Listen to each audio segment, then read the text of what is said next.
안녕하세요. DJ 로아입니다. 오늘의 사연 시작해 보겠습니다. 안녕하세요. 저는 미술학원을 운영하며 나름 만족스러운 삶을 살고 있던 30대 중반의 여자입니다. 사연을 보낼 일이 저한테 있을 거라고는 상상도 못했는데 인생이란 게 참 예측 불가하더라고요. 지금 와서 보면 어떤 일들은 내가 아무리 조심하고 준비해도 피할 수 없는 방향으로 흘러가곤 해요. 특히 결혼과 가족이라는 울타리 안에서는 예상치 못한 감정의 소용돌이가 일어나기 마련이죠.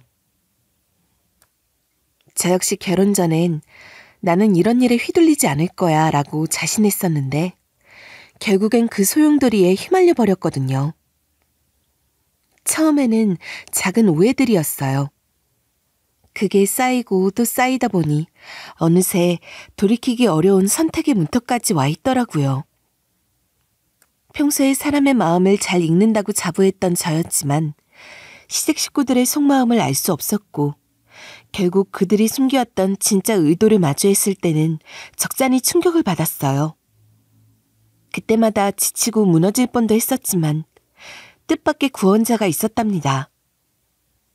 그 은희는 시댁과 같은 울타리에 속했지만 제 편이 되어주고 진심으로 도와줬어요. 그 덕분에 저는 더 단단한 사람이 되었고 잃을 것 같았던 인생의 균형을 다시 잡을 수 있었죠. 누구나 결혼 생활에서 나름의 갈등과 조율을 겪겠지만 제가 겪은 이야기는 조금 더 복잡하고 묘한 구석이 있어요.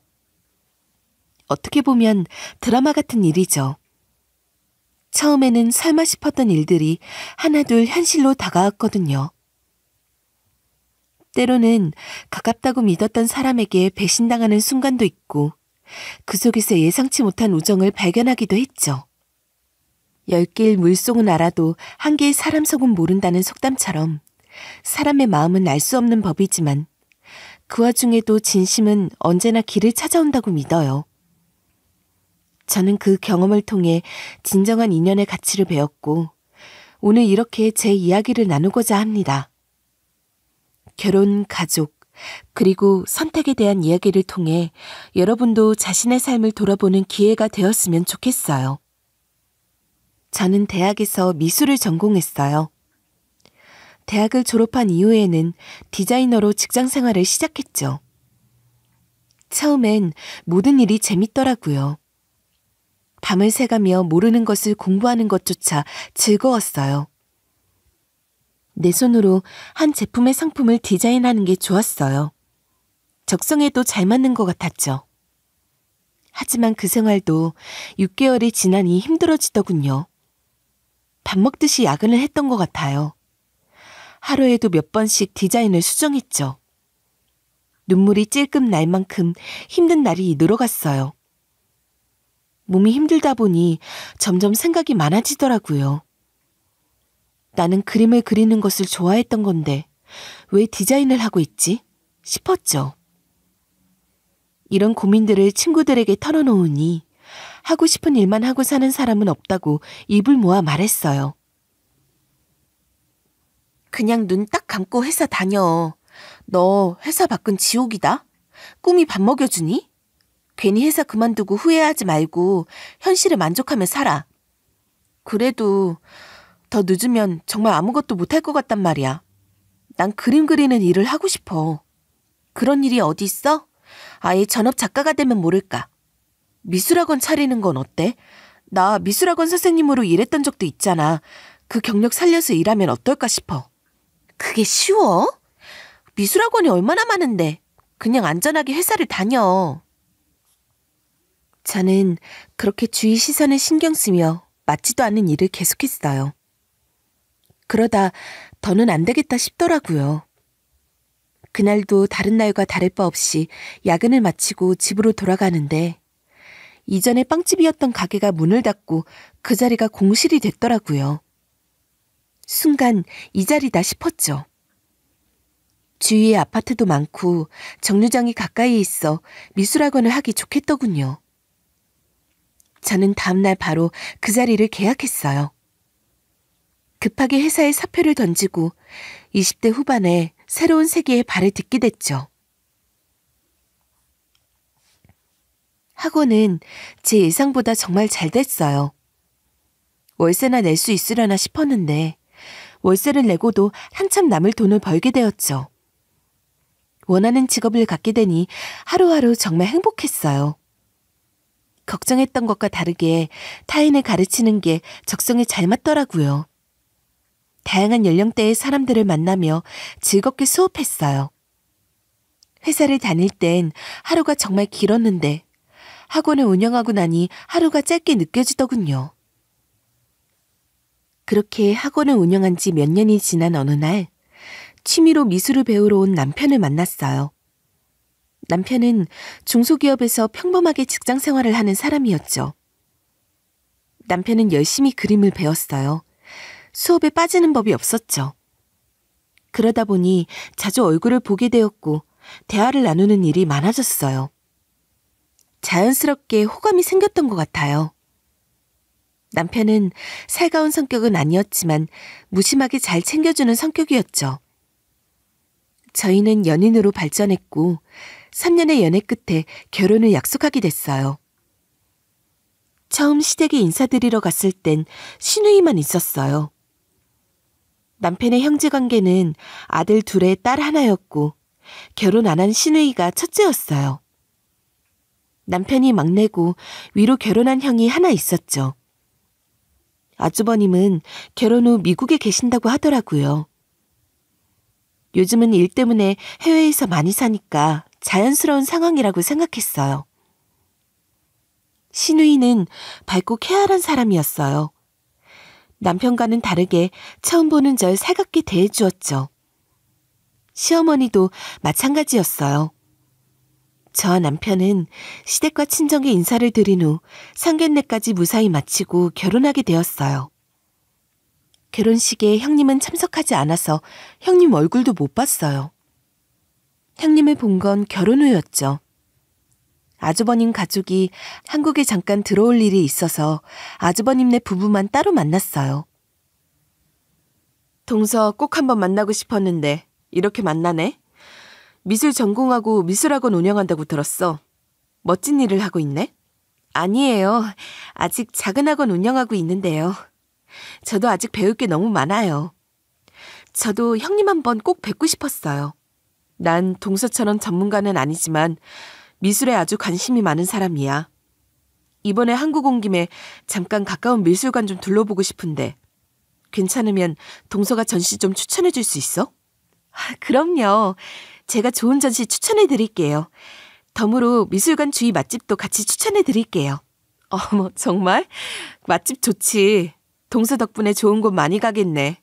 고마워. 형님은 아주 차분하고 온화한 성격을 가진 분이셨어요. 형님이 미술에 관심이 많아 대화도 잘 통했죠. 짧은 만남에도 불구하고 저희는 그 뒤로 종종 연락하는 사이가 되었어요.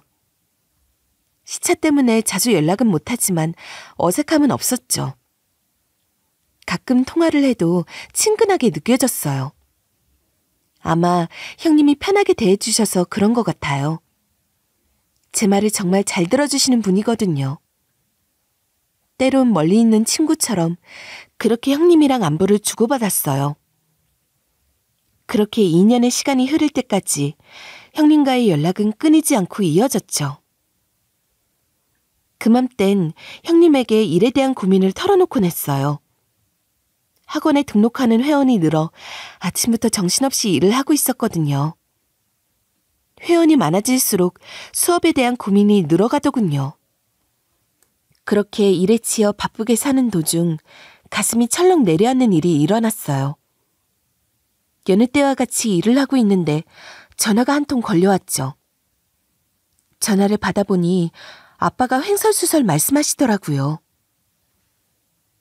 수연아, 네 엄마가 요 앞에서 교통사고가 났는데 지금 의식이 없어. 어떡하냐? 어떡해? 뭐라고? 아빠, 우선 진정해. 내가 바로 갈 테니까 엄마 깨어나면 연락 줘. 걱정 말고 있어. 엄마 괜찮을 거야. 그때부터 정신이 혼미해졌던 것 같아요. 저는 당장 친정으로 내려갔어요. 어떻게 운전을 했는지도 모르겠어요. 정신없이 달렸죠. 그러던 중 아버지에게 엄마가 깨어났다는 연락을 받았어요. 얼마나 감사했는지 몰라요. 그제야 심장이 빠르게 뛰는 게 느껴졌죠.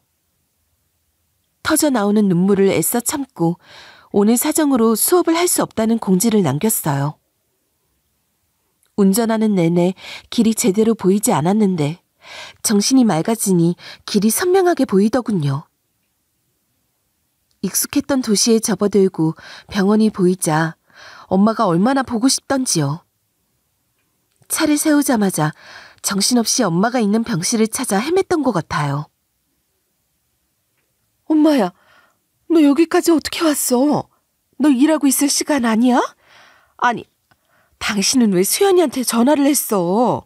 엄마, 괜찮아? 어쩌다 사고가 난 거야? 검사는 다 했어? 일반 병실로 올라와도 된대?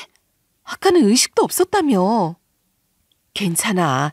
잠깐 기절했었나 봐. 아니, 장 보고 돌아오는 길에 저기 사거리에서 차에 부딪혔다는데 기억이 안 난다. 다행히 머리에 이상은 없대.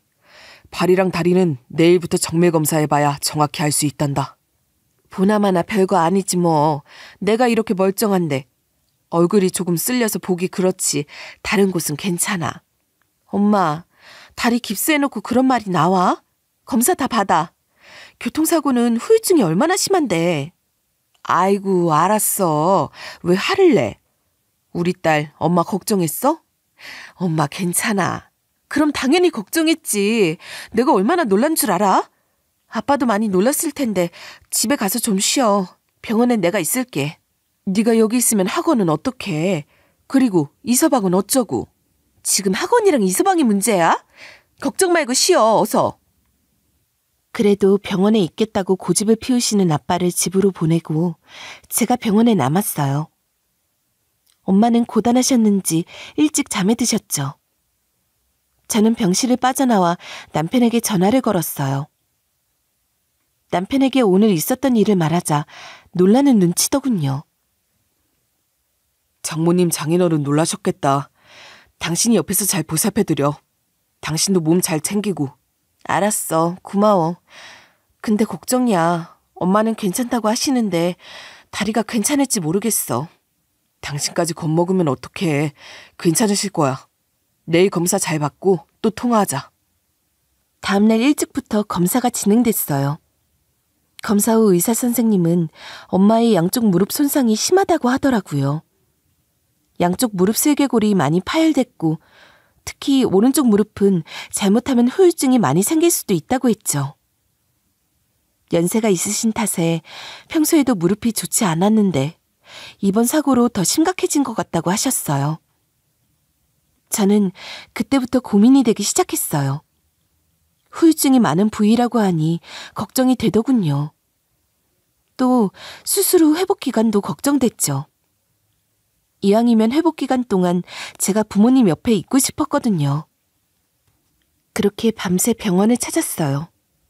쉽지 않더군요. 정보도 없으니 막막했죠. 그러다 형님과 연락이 닿았어요. 형님에게 엄마의 사고 이야기를 털어놓았죠. 동서 마음고생 많았겠다. 그런 고민을 하고 있었구나. 아무래도 어머님 연세가 있으시니 더 걱정되겠지. 네, 잘못하면 후유증이 많은 부위라고 하니 더 겁이 나는 것 같아요. 엄마가 평소에 걷는 걸 진짜 좋아하시거든요. 매일 공원으로 산책 가는 게 취미이자 낙인데 걷는 게 힘들어지시면. 동서, 수술 잘하면 아무 문제 없어. 어머님 다시 오래 잘 걸어 다니실 거야. 걱정하지 마. 병원 찾고 있다고 했지? 네, 이왕이면 집에서 멀지 않은 곳으로 알아보고 있어요. 그래? 그럼 나한테 시간을 좀 줘.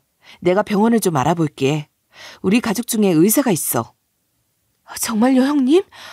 감사해요. 정말 감사해요. 어떻게 이 은혜를 갚아야 할지 모르겠어요. 병원 문제로 걱정하는 거 알았으면 빨리 도움 줬을 텐데 미안해. 아니에요, 형님. 미안하다뇨. 마음 써주시는 것만으로도 감사한데 이렇게 도움 주셔서 제가 더 감사하죠. 늦지 않게 연락 줄게. 걱정하지 말고 기다려. 알았지? 형님은 그렇게 말씀하신 후 정말 의사를 소개해 주셨어요. 저는 부모님을 모시고 그 병원으로 갔죠. 수술 준비는 순조롭게 진행됐고 의사 선생님도 이 분야에서 유명한 분이셨어요. 저는 엄마에게 걱정 말라며 큰 소리를 뻥뻥 쳤어요. 엄마는 수술 전까지 긴장한 얼굴을 풀지 못하셨죠. 수술 당일이 되고 수술은 예정된 시간보다 훨씬 늦게 끝났지만 다행히 잘 됐다고 하더군요. 저는 그날 학원을 오전까지만 운영하고 내내 병원에 있었죠. 형님한테 감사하다고 꼭 전해드려라. 덕분에 수술 잘 마쳤다고 해줘. 너도 고생 많이 했다. 얼른 쉬어. 알았어. 형님한테 연락드릴게. 엄마, 수술 당일은 좀 아프대. 방금 진통제 넣었으니까 곧 괜찮아질 거야. 엄마는 수술 직후에도 형님에게 감사 인사를 하라고 신신당부하시더군요. 저는 형님에게 덕분에 수술을 잘 마쳤다고 연락드렸죠. 형님은 다행이라며 자기 일처럼 기뻐해 주셨어요. 그때 형님께 얼마나 감사했는지 말로 다 할 수 없을 정도였죠. 엄마는 수술을 마치고 한 달간 입원 후 집으로 돌아가셨어요. 집에 돌아가서는 재활 치료도 꾸준히 받으셨죠. 엄마는 잘 걸어 다니셨고 통증도 없다고 하시더군요. 오히려 이전보다 무릎이 더 좋아진 것 같다며 웃으셨어요. 엄마가 잘 회복하셔서 더할 나위 없이 기뻤어요. 저는 형님께 감사한 마음을 담아 선물을 보내기로 했죠. 선물은 무슨 선물이야. 괜찮아. 어려운 일 한 것도 아닌데 뭐. 어머님 잘 걸어 다니신다니 다행이다.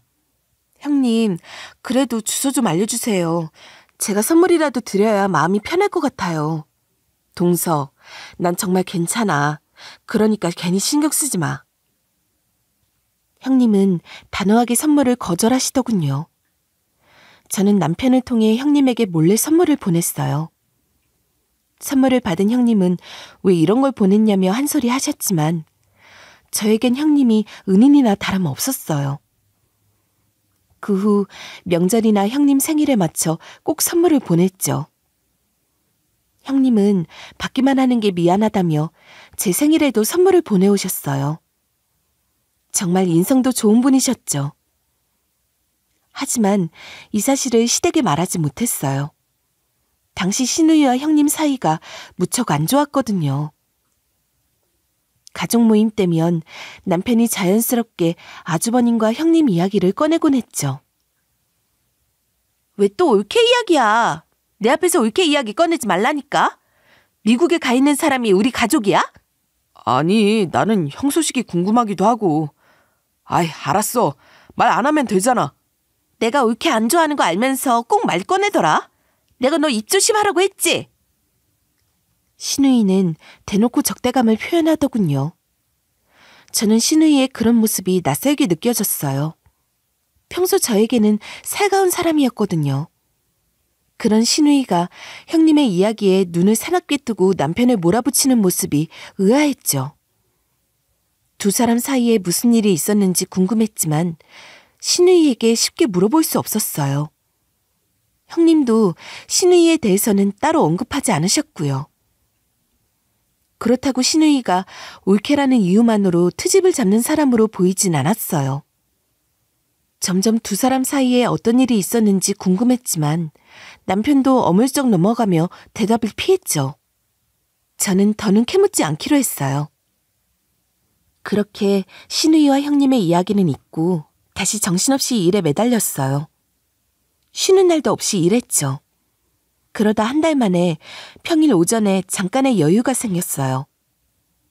집에서 천천히 밥을 해먹고 커피도 내려 마셨죠. 엄마가 다치신 이후로 병원을 오가느라 정신없이 보낸 시간들이 꿈처럼 느껴졌어요. 소파에 누워 잠깐 눈을 붙이려는 찰나 초인종 소리가 들리더군요. 감기려던 눈이 절로 떠졌죠. 택배가 오나? 하고 밖을 확인했는데 예상치 못한 인물이 서 있었어요. 시어머니가 집으로 찾아오셨더군요. 남편도 없는 집에 연락 없이 방문한 건 처음이라 당황했어요. 시어머니는 근처에 모임이 있어서 들렸다가 저를 생각해 잠깐 집에 들렀다고 하셨어요. 저는 집에 있는 녹차를 시어머니께 내드렸죠. 그런데 시어머니는 녹차를 마실 생각은 하지 않고 제 눈치만 보시더라고요. 저는 녹차 말고 다른 음료를 내드릴까 일어서려는데 그때 시어머니가 대뜸 묻는 거예요. 아가, 너희도 결혼한 지 2년이나 지났는데 슬슬 아이 가질 생각해야지. 너는 언제 아이 가질 생각이니? 아이요? 저도 생각을 안 해본 건 아니에요. 자연스럽게 생기면 가지려고 했는데 그게 잘 안 되네요. 너도 이제 나이가 있는데 준비해야지. 더 늦으면 아이 갖는 게 힘들어. 지금부터 잘 생각해봐. 알았지? 사실 시어머니는 은근히 아이에 대한 언급을 자주 하셨어요. 제가 바쁘고 돈을 잘 버는 걸 아셔서 그런지 매번 언급만 하시고 흐지부지 대곤 했죠. 제가 용돈도 넉넉히 들여서인지 그동안 스트레스 받을 정도의 체근은 없었어요. 그냥 가끔 너희는 아이 낳을 생각 없니? 하고 묻는 정도였죠. 그런데 그날은 조금 다르더라고요. 내 주변 사람들 중에 손주 못 본 사람 없다. 나도 얼른 손주를 보고 싶어. 손주라고 있는 것들이 죄다 저 멀리 미국에 가 있어서 내가 서럽다 서러워. 아가, 내 말 무슨 말인지 알겠지? 네, 어머니. 안 그래도 요즘 남편도 아이 이야기를 많이 해서 저도 고민하고 있었어요. 그래, 잘 생각했어. 아이 낳으면 일 못한다는 생각하지 마라. 나도 있고 사부인도 있잖아. 응? 네, 그럼 남편이랑 잘 상의해볼게요, 어머님. 그러지 말고 나랑 산부인과에 가보는 건 어때? 지금부터 빨리 준비해야 문제없이 아이를 낳지. 안 그래? 어머님, 제가 아직 구체적으로 생각해본 적이 없어서요. 산부인과는 천천히 알아보고 다녀올게요. 더 미루면 안 된다, 수연아. 마음에 걸릴 때 준비를 하는 게 너한테도 좋아. 시어머니는 그날 신신당부를 하며 집으로 돌아가셨어요. 사실 저는 자연스럽게 아이를 가질 생각이었거든요. 그런데 시간이 지나면서 점점 아이를 갖기 어렵겠다는 생각이 들더라고요. 그런 와중에 시어머니의 체근까지 더해지니 진지하게 아이에 대해 고민하게 됐어요. 학원에 출근해서도 시어머니의 말이 머릿속을 떠나지 않더군요. 그동안 바쁘다는 핑계로 아이에 대해 진지하게 생각하지 못한 게 아닌가 하는 생각도 들었죠. 더 늦어지면 아이를 갖기 힘들지도 모른다는 말이 계속 마음에 걸렸어요. 그날 잠깐의 여유가 생기자 바로 산부인과를 알아보기 시작했어요. 오늘 어머님 집에 왔다 가셨어. 근처에 볼 일 있어서 오셨다가 들렸다고 하시더라고. 당신한테 전화하셨어? 어머니가 오셨어? 아니, 나한테 따로 전화 안 하셨어. 그러고 보니 오늘 어머니가 당신 집에 있냐고 물어보시더라. 그것 때문에 물어보셨던 거구나. 어머님이 내가 집에 있는 거 어떻게 알고 오셨나 했어. 나한테 미리 말 좀 해주지. 놀랐잖아. 어머니가 우리 집에 오시는 걸 굳이 말할 필요가 있어? 오며 가며 들리면 좋은 거지. 남편의 말에 어이가 없었지만 시어머니가 연락도 없이 방문한 건 처음이라 그냥 넘어갔어요. 앞으로 이런 일이 없으면 된다고 생각했죠. 그보다도 남편과 아이에 대해 진지하게 이야기하고 싶었어요. 어머니가 별말은 안 하셨어? 당신한테 할 말 있으신 것처럼 보이던데? 그래서 당신이랑 어떻게 하면 좋을지 이야기해보려고 했어. 어머님이 슬슬 아이 이야기를 하시더라고. 평소랑 좀 다른 느낌이었어. 그래? 우리도 아이 생각하고 있었잖아. 어머니도 손주 빨리 보고 싶으신가 보다. 생각은 하고 있었는데 좀 갑작스러워서 그렇지. 평소에 그런 말 잘 안 하시다가 갑자기 집까지 찾아오시니까 당황스럽더라고. 당황할 게 뭐 있어. 말 나온 김에 준비하면 되지. 남편과 이야기하면서도 뭔가 확신이 서지 않더군요. 그래도 준비하는 게 나쁠 건 없다고 생각했어요. 마침 형님과 연락할 기회가 생겨 고민을 나누게 됐죠. 형님은 제 이야기를 자기 일처럼 잘 들어주시더라고요. 아이를 키우는 형님이라 도움이 되는 이야기도 많이 해주셨어요. 동서도 아이를 갖고 싶은 거네. 시험관 준비를 하고 싶다는 거지? 동서 말처럼 천천히 준비하는 것도 나쁘지 않을 것 같아. 네, 그렇게 해야 마음이 편할 것 같아서요. 혹시 괜찮은 산부인과 추천해 주실 수 있으실까요? 그럼 내가 알아보고 연락 줄게. 너무 조급하게 생각하지 마. 마음 편하게 먹어. 네, 형님. 정말 감사해요. 바쁘실 텐데 귀찮게 하는 건 아닌가 싶네요. 아니야. 귀찮을 게 뭐가 있어. 말했잖아. 어려운 일도 아닌데. 걱정 말고 푹 쉬어. 또 연락할게. 며칠 후 형님이 다시 연락을 주셨어요. 추천해주신 산부인과의 주소와 연락처를 알려주셨죠. 저는 바로 전화해 상담 예약을 잡았어요. 그런데 날짜가 다가올수록 괜히 긴장되더라고요. 가벼운 상담인데도 마음이 불편했죠. 상담 당일 병원에 가서 친절한 의사 선생님과 상담을 나눴어요. 저는 시험관 시술을 준비해 보기로 마음먹고 예약까지 하고 병원을 나섰죠. 그런데 그때 형님에게서 전화가 왔어요. 형님, 오늘 형님이 추천해 주신 산부인과에 다녀왔어요. 시험관 준비하기로 했어요. 동서, 그 임신 계획 조금만 미루면 안 될까? 아니, 조금만 미뤄봐. 천천히 다시 생각해보자. 네? 갑자기 무슨 말씀이세요? 임신 계획을 미루다니요? 딱 1년만 늦춰봐. 몇 달 뒤에 왜 그런지 알게 될 거야. 그러니까 형님 말은 시험관 준비를 하지 말라는 거죠? 맞아. 지금은 내 말이 의아하게 들릴 거야. 하지만 이게 다 동서를 위한 거야. 형님의 말투가 확신에 차 있어서 더 이상 뭐라 물을 수가 없었어요. 형님이라면 이유 없이 이런 말을 하실 리 없으니 알겠다고 하고 전화를 끊었죠. 예약해둔 산부인과에도 전화를 걸어 취소했어요. 조급한 마음이 들었지만 형님의 말을 무시할 수는 없었어요. 며칠 후 신우이에게 전화가 왔어요. 올케, 내일 바빠? 엄마가 소고기 좋은 게 들어왔다고 저녁 같이 먹자는데 시간 괜찮으면 와. 네, 내일은 저도 일찍 끝날 것 같아요. 남편이랑 같이 갈게요. 아니, 인석이는 내일 바쁘다더라고. 동서만 와. 우리끼리 수다 좀 떨자. 네, 그럼 학원 끝나고 바로 어머님 댁으로 갈게요. 전화를 끊고 나니 취소한 병원이 생각났어요. 시어머니가 또 아이 이야기를 꺼내시면 어쩌나 걱정이 들었죠. 저녁에 가지 말까 고민도 했지만 시험관 준비를 한다고 말씀드릴 생각이었어요. 수연이 잘 왔다. 일찍 왔네. 우선 밥부터 먹자. 고기 좋은 게 들어왔는데 네 생각이 나더라. 네, 어머님. 고기 먹고 싶었는데 초대해 주셔서 감사해요. 역시나 예상대로 고기를 먹으면서 시어머니는 아이 이야기를 꺼내셨어요. 수연아, 혹시 산부인과 다녀왔니?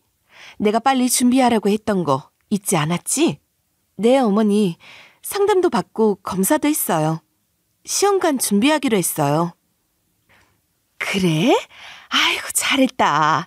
진짜 그렇게 했으면 좋았잖아. 다행이다. 그러게.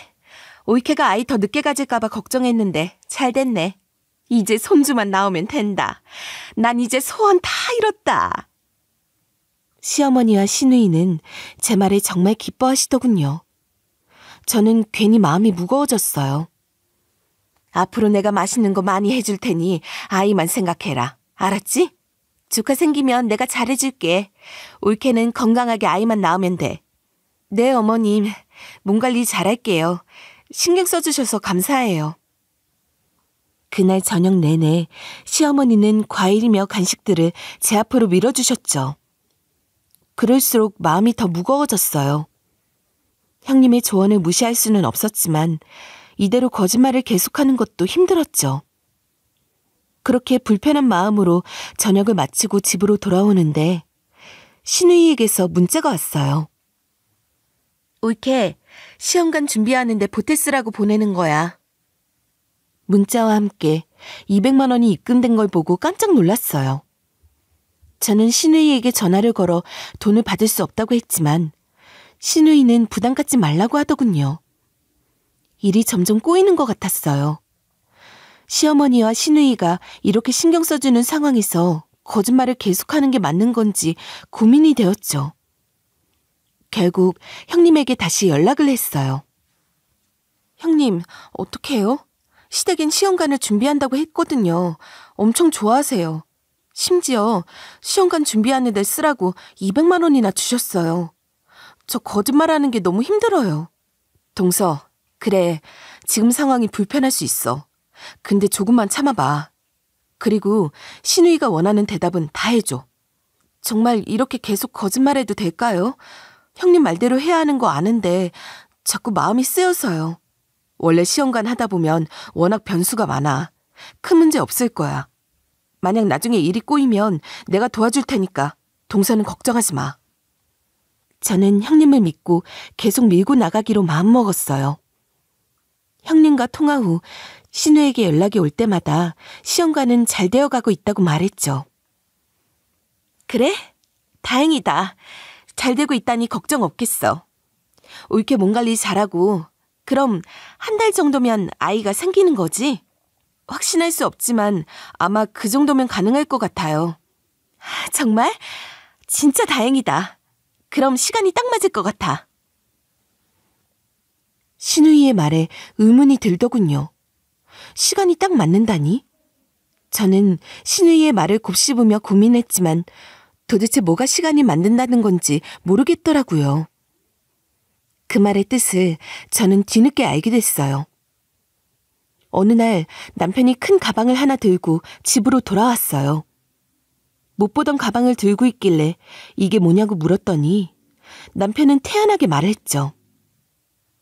이거 우리 어머니 짐 가방. 당분간 어머니 우리 집에 있을 거니까 그렇게 알아. 지금 그게 무슨 소리야? 어머님이 우리 집에 계실 거라는 거야? 나랑 상의도 없이? 가족끼리 그런 걸 왜 상의해. 어머니 지금 올라오고 계시니까 빨리 방에 이불 펴드려. 정말 어머님은 말도 없이 저희 집으로 오셨어요. 저는 놀란 기색을 숨길 수 없었죠. 어머님, 갑자기 연락도 없이 어쩐 일이세요? 혹시 집에 무슨 문제가 있는 거예요? 그건 네가 알 필요 없어. 내가 지금 좀 피곤해서 빨리 자야 할 것 같은데. 그래, 어머니 피곤하시니까 그건 다음에 이야기하자. 얼른 들어가서 주무세요, 어머니. 시어머니의 행동이 뭔가 심상치 않았죠. 무언가를 숨기는 듯 했어요. 저는 어쩔 수 없이 시어머니에게 방 한 칸을 내어드렸어요. 시어머니가 방으로 들어가고 전 남편을 불러 조용히 추궁했죠. 당신 갑자기 이게 뭐 하는 짓이야? 나한테 미리 상의를 했어야지. 이렇게 대뜸 어머니를 모시고 오면 어떡해? 어머니가 아들 집에 있는 게 당연한 거 아니야? 그리고 이 집이 당신 집이야? 우리 집이야. 내가 당신한테 이런 것까지 허락을 받아야 하냐고. 당신 왜 그래? 우리 집이라며. 그럼 당연히 상의를 해야지. 당신 마음대로 결정하고 통보하면 어떡해? 어머니 주무셔야 하니까 큰 소리 내지 마. 그냥 조용히 넘어가자. 당신 나한테 뭐 숨기는 거 있어? 갑자기 태도가 달라졌어. 대체 무슨 일이 있었던 거야? 내가 뭐, 당신이 별거 아닌 걸로 예민하게 구니까 그렇지. 저는 확신했어요. 남편이 무언가를 숨기는 것이 분명했죠. 기분 나쁜 기운이 가시지 않더군요. 평소에 남편과 시어머니랑 묘하게 다른 느낌이었죠. 말투나 표정이 평소와 다르게 날이 서 있었거든요.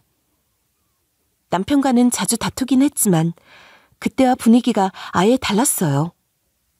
그 순간 시간이 지나면 알게 될 거라는 형님의 말이 머릿속에서 빙빙 돌았죠. 저는 남편과 시어머니 몰래 시댁에 찾아가기로 마음먹었어요. 시어머니가 잠들고 남편이 핸드폰을 하느라 정신없을 때 차를 몰아 시댁으로 향했어요. 입안이 바짝 마르더군요. 시댁에 가까워지자 심장이 빠르게 뛰었죠. 초인종을 누르고 기다리자 신우이가 나오더군요. 신우이는 오래전 독립을 해서 다른 지역에 살고 있었거든요. 근데 이 시간에 신우이가 시댁에 있더라고요. 저는 당황해 신우이를 바라보다가 틈을 비집고 시댁으로 들어갔죠. 밤늦게 이게 무슨 짓이야? 이렇게 막 내 집에 들어와도 돼? 옳게 대답 좀 해봐. 왜 여기 계세요? 이 가구들이며 이 집은 다 뭐예요? 네? 지금 어머님 저희 집에 계신 거 아세요? 알아. 여기 이제 내 집이야. 내 가구랑 내 짐들 안 보여? 지금 올케가 멋대로 내 집에 들어와서 행패 부리고 있는 거라고. 그럼 어머님은 앞으로 어디서 사세요? 다른 집이라도 구하셨어요? 당연히 시어머니는 며느리가 모셔야지. 그걸 나한테 물어보면 어떡해? 지금 우리 엄마 올케 집에 있는 거 아니야? 신우이의 말을 듣는데 머리를 한 대 맞은 것 같은 기분이 들더군요. 알고 보니 시댁 식구들은 발톱을 숨기고 있었죠. 이제야 형님의 말을 이해할 것 같았어요. 시어머니는 처음부터 저희 집에 들어와 살기 위해 준비를 하고 있었던 거죠. 아이를 갖게 되면 이혼을 결정하기 쉽지 않고 아이를 낳으면 시어머니는 아이를 돌봐준다는 핑계로 학가를 하려는 목적이었던 것 같아요. 모든 것이 딱딱 맞아떨어지더군요. 지금껏 저를 속인 시댁 식구들을 생각하니 헛웃음만 나왔죠. 다시 집으로 돌아오는데 얼마나 속에서 천불이 나던지요. 전 집으로 돌아오자마자 시어머니 짐가방을 빼서 시댁으로 당장 돌려보냈어요. 너 지금 이게 뭐 하는 짓이야? 당장 좋은 말로 할 때 내 짐가방 가져와라. 그렇게는 못하겠는데요. 저는 어머님 모시고 살 생각 없어요. 그러니까 그만 제 집에서 나가주세요. 뭐? 너 시어머니 앞에서 못하는 말이 없다. 며느리가 시어머니를 안 모시고 살면 누가 모시고 살아? 저는 어머님 절대 안 모시고 산다고 분명히 말했어요. 그동안 저 속이면서 참 재미있으셨나 봐요. 시어머니는 분하다는 듯 저에게 바락바락 소리를 지르시더니 집을 나가셨어요. 남편은 시어머니가 나가자마자 저에게 큰 소리쳤죠. 대체 누가 잘못을 한 건지 알 수 없겠더군요. 당신 뭐 하는 거야? 뭐가 문제야? 어차피 우리 아이 낳으면 어머니 모시고 살 거잖아. 누구 맘대로? 그걸 왜 당신이 결정해? 난 그럴 생각 없어. 아니, 그러면 우리 어머니는 누가 모셔? 당신 정말 이렇게까지 해야 돼? 어머님은 당신 혼자 모셔야지. 왜 나한테 모시래? 지금까지 감쪽같이 날 속여놓고 큰 소리 치는 거야? 당신 정말 뻔뻔하구나. 저는 더 이상 남편이랑 말도 섞기 싫어 방 밖으로 남편을 쫓아내버렸어요. 쉽게 진정이 되지 않더군요. 화가 가라앉지 않았죠. 그 순간 형님이 생각났어요. 형님에게 연락을 하니 형님은 기다렸다는 듯 전화를 단번에 받으시더라고요. 쉽게 입이 떨어지지 않았어요. 설마 동서 임신한 건 아니지? 임신하면 나처럼 돼. 형님, 저 이제야 형님이 왜 그런 말을 했는지 알 것 같아요. 오늘 시어머니가 짐가방 싸들고 저희 집에 오셨어요. 역시 어머님은 변한 게 하나도 없네. 그럴 줄 알았어. 동서, 내가 왜 미국에 사는 줄 알아? 나 시어머니랑 싸우고 여기 온 거야. 내가 아이 낳자마자 어머님 마음대로 짐 싸들고 우리 집으로 들어오시더라. 그 집안 식구들이 그래. 발톱을 잘 숨겼다가 다 넘어왔다 싶으면 그때 꺼내. 형님의 말을 들으니 모든 상황이 납득됐어요. 형님 말처럼 시댁 식구들은 그동안 발톱을 잘 숨기고 있다가 제가 임신한다고 하니 이제 다 넘어왔다고 생각했던 것 같아요. 다시 생각해도 어이가 없었죠. 더 이상 이 사람들에게 놀아나면 안 되겠다는 생각이 들더군요. 마음을 독하게 먹기로 결심했죠. 저는 다음날 동이 트자마자 남편에게 말했어요. 나 시험관 안 할 거야. 그리고 앞으로 아이도 안 낳을 거니까 그렇게 알아. 그리고 난 시어머니 모시고 살 생각 없다고 분명히 말했어. 당신이 중간에서 잘 막아. 알겠어? 알았어. 내가 어머니랑 누나한테 잘 말해서 상황 다 정리할게. 제가 단호하게 말하자 남편은 꼬리를 내리는 듯 했어요. 남편도 꼴 보기 싫었지만 마지막 기회를 주고 싶었죠. 시어머니와 거리를 유지한 채 살면 괜찮을 거라고 생각했어요. 남편에게 시어머니와 거리를 두라는 마지막 경고였죠. 하지만 남편은 며칠 후 다시 시어머니의 짐가방을 집으로 들고 왔어요. 이걸 왜 다시 들고 왔어? 내가 당신한테 말했잖아. 나 어머님 안 모시겠다고. 글쎄 까먹었어? 그건 알겠는데 누나가 이미 짐을 다 옮겨버렸어. 그래서 어쩔 수 없이 어머니를 우리 집에 모셔야 할 것 같아. 왜? 왜 꼭 우리 집에 모셔야 하는데? 난 이해가 안 돼. 당신 내가 하는 말 제대로 들은 거 맞아? 이렇게 된 거 우리가 어머니 모시고 살면 안 돼? 누나는 어머니 모실 형편이 안 되는 거 당신도 알잖아. 우리는 형편이 안 좋은 것도 아니고 방도 있는데 문제될 게 없다니까. 당신 뭔가 단단히 착각하고 있는 모양인데 형편이 좋은 건 내가 돈을 많이 벌어서 형편이 좋은 거야. 당신이 번 게 아니라고. 근데 당신이 뭔데 문제가 될 게 없다는 거야?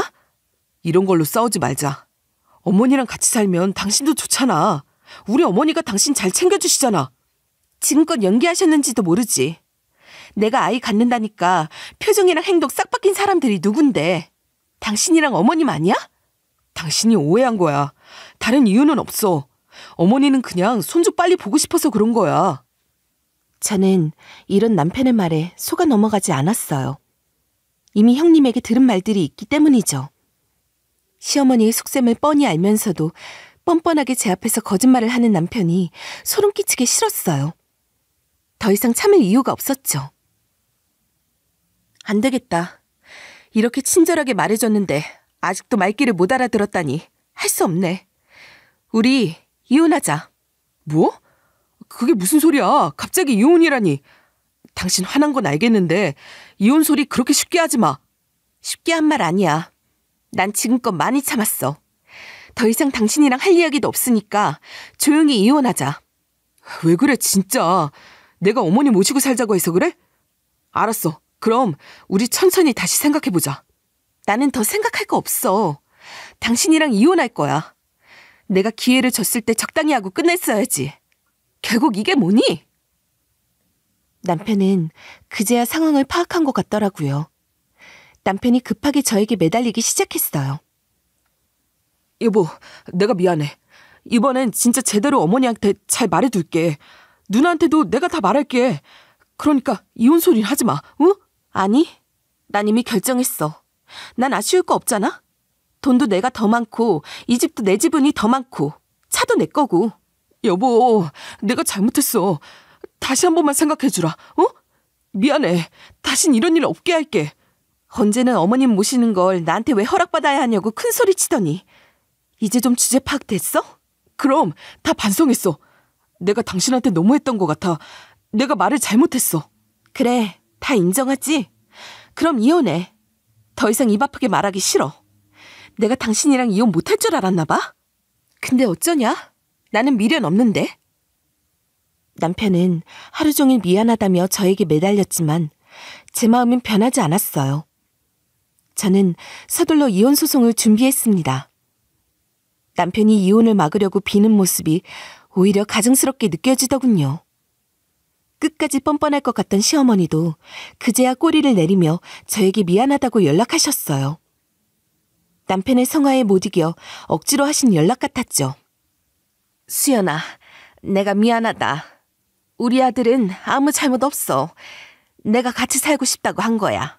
어머님, 그렇게 말씀하셔도 돌이킬 수 없어요. 저희 이미 이혼하기로 했으니 더 이상 연락하지 마세요. 수연아, 내가 앞으로는 너희 귀찮게 안 할게. 그러니까 이쯤 하고 이혼은 없었던 일로 하면 안 되겠니? 아니요.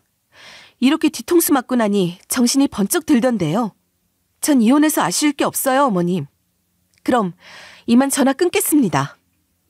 그렇게 저는 시댁과의 모든 인연을 끊어냈어요. 이혼하고 보니 정말 아쉬울 게 없더군요. 아쉬운 건 남편과 시댁 식구들 뿐이었죠. 저는 부모님께 가장 먼저 이혼 소식을 전하고 그 다음엔 형님께도 알렸어요. 형님은 별다른 말 없이 잘했다라고만 하셨죠. 그 말을 들으니 이혼이 실감 나더군요. 아쉬운 마음 하나 없이 시원했습니다. 저는 다시 일상으로 돌아가 학원 운영에 집중했어요. 몇 달이 지났을까? 수업 준비를 하고 있는데 형님에게서 전화가 왔어요. 동서, 아니, 이제 이름으로 불러야 하나? 나도 그 집안이랑 완전히 연 끊었어. 어머님이 미국까지 짐 싸들고 오셨더라. 정말이에요? 대단하시네요. 거기까지 가실 줄은 몰랐어요. 그러게 말이야. 나도 두 손 두 발 다 들었지. 결국 별 수 없이 남편이랑도 이혼했어. 아들이랑 평생 살라고 이혼해줬다니까. 형님의 담담한 고백에 놀랐어요. 결국 시어머니는 혼자 미국으로 갔다가 돌아올 때 아주버님과 함께 귀국하게 됐다고 해요. 저와 남편이 이혼한 뒤로 시댁 식구들 사이도 틀어졌다고 하더군요. 남편이 시어머니를 모실 수 없다고 하자 시누이가 모시겠다고 나섰지만 시어머니가 그걸 거절했다고 해요. 시어머니는 시누이와 사는 걸 싫어해서 밤낮으로 아주버님께 전화를 걸어 미국으로 가고 싶다고 했다고 합니다. 결국 시어머니는 두 아들을 전부 이혼시키고 말았죠. 왜 그동안 이혼을 안 했나 몰라. 하고 나니까 이렇게 속이 시원한데. 다신 그 집안이랑 엮일 일 없다고 생각하니 행복해. 형님이 그렇게 생각하신다니 다행이에요. 저도 같은 기분이었어요. 속이 뻥 뚫리는 느낌? 맞아. 속이 확 뚫린 느낌이지. 다시는 그 집안 사람들 마주하고 싶지도 않아. 이 말이 적절할지 모르겠지만 형님 축하드려요. 고맙다 동서. 이 말 듣고 싶었어. 내가 진짜 축하받고 싶었거든. 형님은 정말 즐거워 보였어요. 저도 그 마음을 충분히 이해할 수 있었죠. 가족으로는 끝났지만 형님과 저는 계속 가까운 사이로 남기로 했습니다. 형님이 아니었다면 저는 꼼짝없이 시어머니와 합가했을지도 모르겠어요. 형님께 늘 감사하는 마음을 품고 있어요. 그리고 아이를 낳기 전에 이혼을 해서 정말 다행이라고 생각합니다. 가끔은 이 인연이 참 신기하게 느껴져요. 시댁은 사라졌지만 좋은 인연은 남아있으니 말이죠. 형님과는 이전보다 더 자주 통화하며 지내고 있어요. 이제는 형님이 언니나 친구처럼 느껴질 정도죠. 내년에는 형님을 보러 미국에 갈 계획도 세웠답니다. 한때는 매일 화가 치밀어 오르던 날들이었지만 이제는 화도 잘 다스리며 살고 있어요. 제 마음을 알아주고 공감해주는 사람이 있어서 가능했던 것 같아요. 여러분도 곁에 그런 사람이 있기를 바라며 제 이야기를 여기서 마무리하려고 합니다. 지금까지 제 사연을 들어주셔서 감사합니다.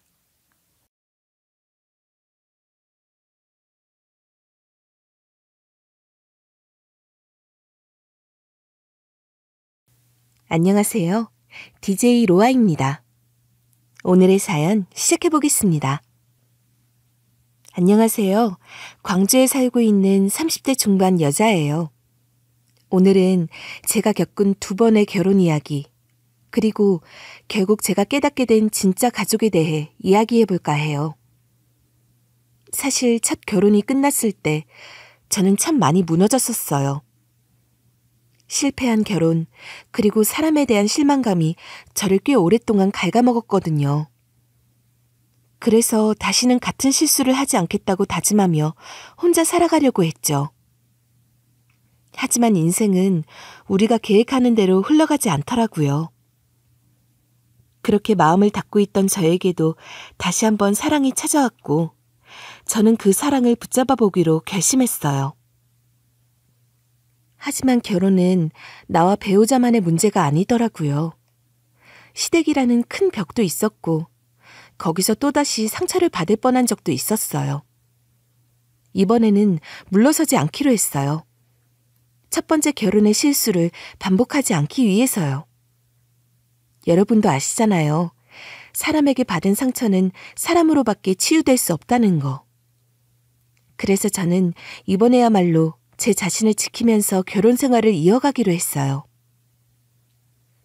사람을 너무 믿지 말라는 말도 있지만 저는 오히려 이번 경험을 통해 신뢰가 얼마나 중요한지 깨달았어요.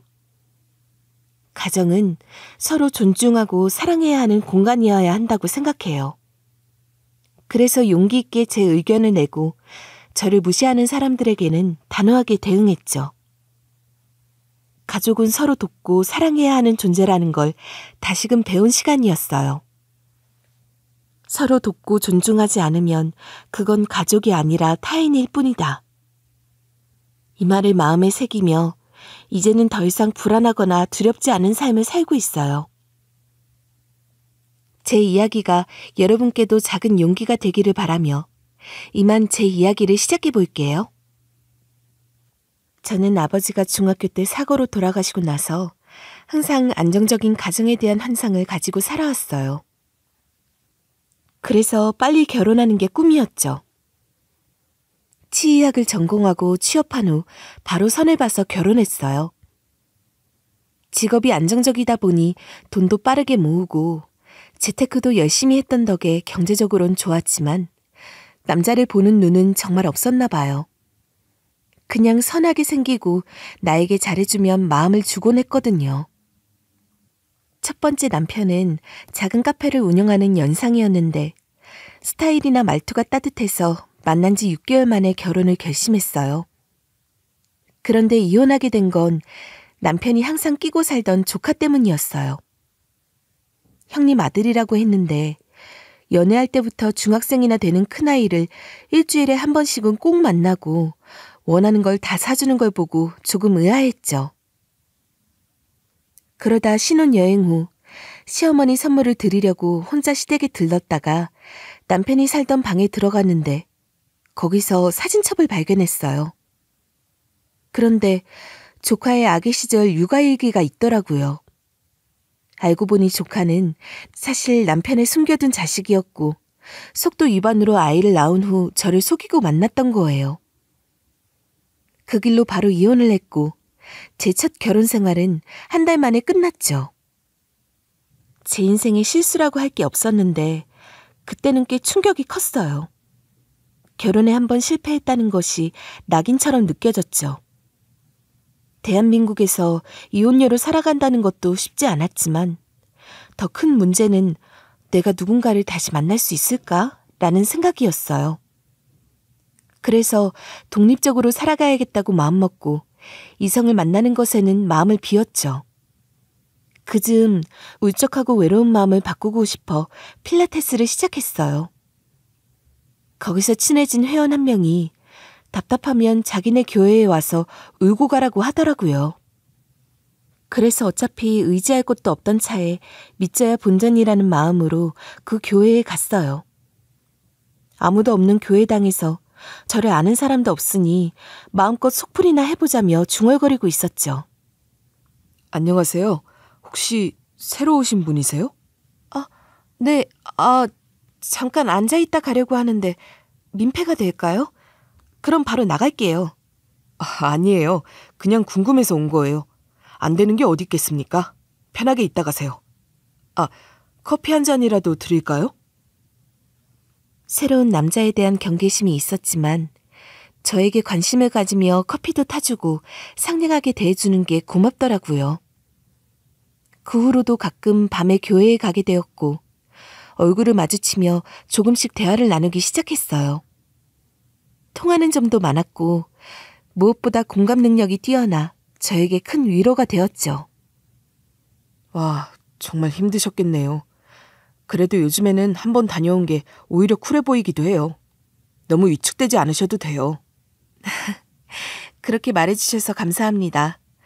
어디 털어놓을 곳도 없어서 끙끙 앓고 있었는데 누가 여기로 오라고 하더라고요.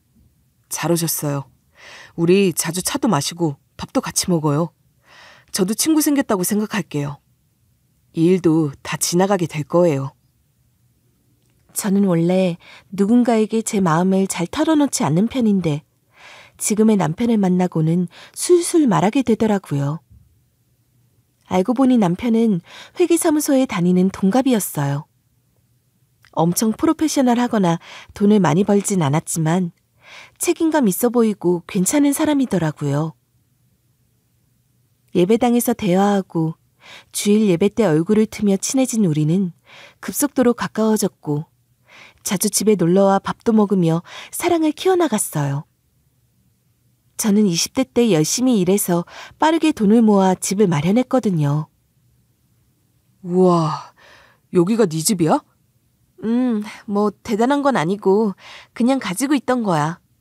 야, 그래도 자가가 있는 게 얼마나 어려운 일인데 너 정말 생활력 강하다. 그 정도는 아닌데 좋게 봐줘서 고마워. 남편은 제 명의의 아파트가 있다는 걸 알고 저를 더 좋게 보더라고요. 사실 이 집은 첫 번째 결혼 때 마련한 집이에요. 엄마가 가지고 있던 돈과 제가 모은 돈으로 운 좋게 마련한 곳이었죠. 이혼 후엔 팔아버릴까 했지만 귀찮기도 하고 익숙하기도 해서 그냥 살고 있었어요. 그러다 보니 자연스럽게 저희 집이 데이트 장소가 되었죠. 남편은 제가 한 번의 어려움을 겪었다는 걸 알고 있었지만 괜찮다고 해주고 누구보다 따뜻하게 위로해줬어요. 너처럼 여린 애가 얼마나 힘들었어. 사람에게 받은 상처는 사람에게 풀어야 한다잖아. 내가 잘해줄게, 앞으로. 고마워, 정말. 나 진짜 용기가 없었는데 네 덕분에 힘이 많이 나. 이제 삶을 당당하게 살아갈 수 있을 것 같아. 나도 마찬가지야. 우리 잘 살아가 보자. 남편은 혼자 사는 저를 위해 반찬도 가져다 주고 심심하지 않냐며 제가 좋아하는 간식이랑 만화책도 매일 가져다 바쳤어요. 그러니 마음이 안 열릴 수가 없었고 저희는 또다시 결혼을 결심하게 됐죠. 사실 저는 예쁜 편도 아니고 성실하게 살아온 것밖에 없는데 한번 다녀온 여자를 누가 좋아할까 걱정이 많았거든요. 그런데 지금의 남편은 저에게 온 선물 같은 사람이었어요. 엄마, 나 요즘 이렇게 행복해도 되나 싶어. 시댁에서 나를 어떻게 볼지가 걱정이야. 이 행복이 깨지면 어떡하지? 그러게, 네가 아무리 전문직이라고 해도 여자로서는 모르니까 어떻게 볼지 걱정이 되긴 하네. 나를 그대로 보여주는 게 좋을까? 어떻게 해야 할지 모르겠어. 엄마 친구 중에도 자식이 재혼하는 걸 시댁에 말 안 했다가 난리가 난 사람이 있더라. 처음엔 금지옥엽 예쁜 며느리라고 잘해주다가 재혼인 걸 알고는 천대했다고 하더라고. 혹시 모르니까 마음의 준비는 해두자. 네, 너무 큰 기대는 안 하려고요. 말은 그렇게 했지만 사실 저는 이 관계가 잘 되기를 간절히 바랐어요. 상견례 때 한 번 결혼했던 게 문제가 될까봐 걱정도 많았죠. 남편은 괜찮다고 하지만 아무래도 초혼이고 시댁은 다르게 생각할 수 있으니까요. 전날 밤에 옷을 30번 넘게 갈아입고 향수도 고급스러워 보이는 걸로 골랐어요.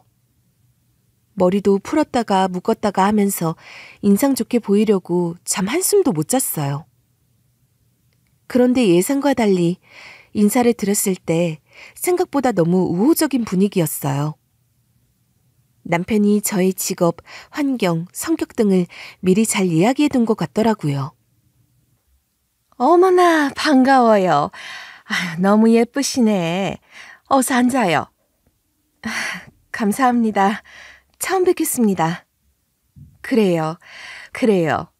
우리 애가 아직 어린애 같을 텐데 잘 만나고 있다니 기분이 좋더라고요. 치과 의사 선생님이라고 들었는데 맞나요? 네. 개업은 아니고요. 아직 페이닥터일 뿐이에요. 경력을 쌓고 있습니다. 그래요. 그래도 곧 개업할 생각이지요? 정말 열심히 사셨네요. 그렇게 봐주셔서 감사합니다. 그렇게 화기애애한 분위기에서 식사를 했어요. 시누이도 같이 나와 편하게 이야기를 나눌 수 있었죠. 아니, 어떻게 키우셨길래 이렇게 훌륭한 딸을.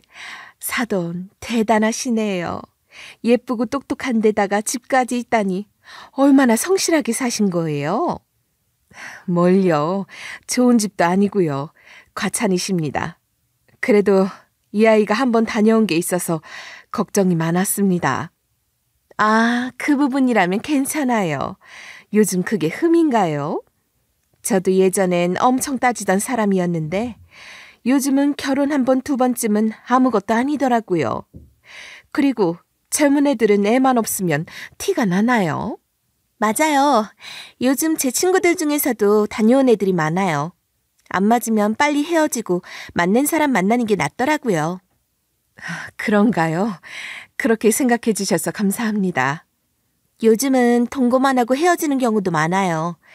저는 이게 더 현대적이고 서양화된 거라고 생각해요. 경제력과 능력이 되면 뭐가 문제겠어요? 그럼 능력이 있으면 괜찮죠. 이런 집안이라면 눈치 보지 않아도 되겠구나 싶었어요. 위축됐던 제 마음이 조금씩 풀렸고 이걸로 약점이 잡힐 일도 없을 것 같았어요. 그날 얼마나 기분 좋게 식사했는지 감사한 마음에 시모와 시누이에게 스파권을 끊어드렸어요. 너무 좋아하시면서 우리 애기라며 저를 부르시더라고요. 다른 집들 이야기를 들어보면 시댁에서 처음부터 마음에 안 들어해 고생하는 경우가 많다는데 저는 그런 일이 없어서 너무 다행이라 생각했어요. 엄마랑 누나가 스파 너무 즐겁게 다녀오셨대. 고맙다고 전해달라시더라. 그래? 정말 다행이네. 마음에 드셨다니. 형님도 일만 하셔서 걱정됐거든. 그러게 말이야. 평생 애들 키우며 사셨으니 이런 경험이 처음일 거야. 고마워. 별거 아니긴 한데 앞으로도 내가 더 잘할게. 나도 마찬가지야. 우리 서로 잘해보자. 그렇게 상견례도 잘 치르고 혼인신고도 했죠. 저희는 신혼집을 꾸밀 계획을 세우고 있었어요. 저는 재혼이라 결혼식에 큰 의미를 두지 않고 남편도 결혼에 환상이 없어서 식은 작게 하고 혼수를 좋은 걸로 맞추자고 했어요. 집은 제가 가진 아파트에서 살기로 했죠. 제 아파트는 초등학교와 가깝고 신생지구에 있는 36평짜리라 어린아이 키우기 좋았어요. 지어진 지 10년 됐지만 리모델링을 깔끔하게 해서 신혼집으로 손색이 없었죠. 8층이라 조용하고 살기 딱 좋았어요. 그래, 집이 아주 좋네. 둘이 살기에 딱 적당한 크기구나. 그러네. 우리는 언제 벌어서 이런 집 사나. 애들도 키워야 하는데 팍팍하네. 언제든 놀러 오세요. 정말? 그래도 돼? 나야 좋지. 정신 차려 이 녀석아. 어디 신혼집에 놀러 올 생각을 해? 아가, 얘가 눈치 없이 놀러 오겠다고 하면 바로 전화해. 장난이죠 뭐. 옳게 조용히 놀다 갈게. 네, 그러세요. 이렇게 따뜻한 가족 분위기가 너무 좋았어요. 남편은 재테크를 해둔 게 없어서 시댁에서도 제가 집을 가진 걸 좋아하는 눈치였고 남편은 혼수를 좋은 걸로 맞추기로 했어요. 혼수 준비를 위해 저희 집에서 가구 배치를 고민하고 있었는데 남편이 자꾸 이상한 소리를 하더라고요. 전체적으로 보고 인테리어 하는 게 낫지 않아?